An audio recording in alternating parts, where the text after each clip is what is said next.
All right, today I'm going to show you how you can basically see which products are over or underpriced in your store, your client store, so that you can essentially lower prices, focus on certain brands or certain product types.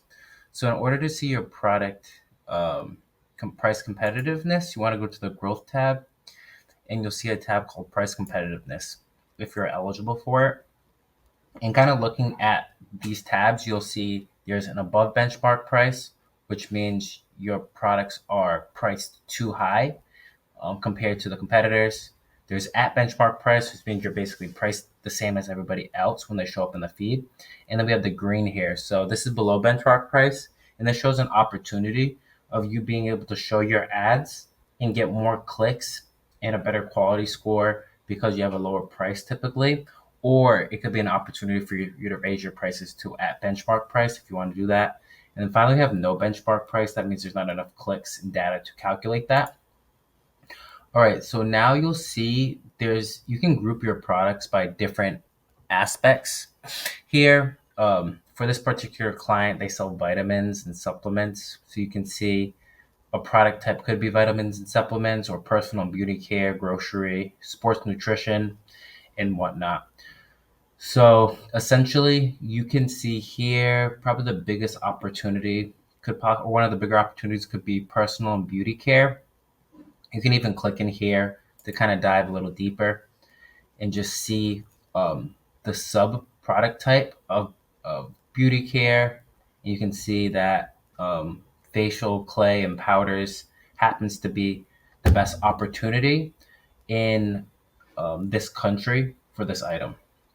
So if we go back here, we can also segment by category of products. So health and beauty, food, beverages, and tobacco. We can see baby and toddler in the US looks like a big opportunity. So when you're segmenting your campaigns, you can kind of look at these when reviewing like once a month or once a quarter or setting up a brand new campaign. Where's the most opportunity for certain products? Next, we have another helpful one here, which is brand.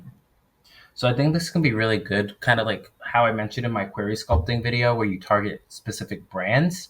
You can see which brands have the biggest opportunity that are below benchmark price. So kind of scrolling through here, we can see a few like this one has like a lot of below benchmark price. So it'd be good to target that in the United States to scale. There's other ones that are just at benchmark price or there's no benchmark price. So this wouldn't be as good as the opportunity in this particular case. But this gives you a good idea of potential opportunities to target for different segments of a large store. And last but not least, we're going to have actual products. So this will be super helpful for you to look at the product by product level. So you can just basically sort by the benchmark different in price.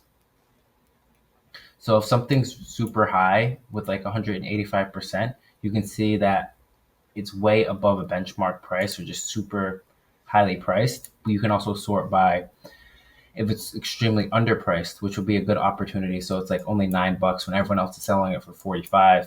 And this will be a good item to scale and push because whatever reason the client might have good margins, or you can tell the client they can even raise their prices and still make good margins on certain products. This is a great opportunity overall.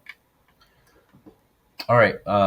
Let me know if you have any questions on price competitiveness, if this is in your account, and if you're taking opportunities that Google's kind of giving you in Google Merchant Center to like fix your greater overall strategy as you try to scale and automate your account.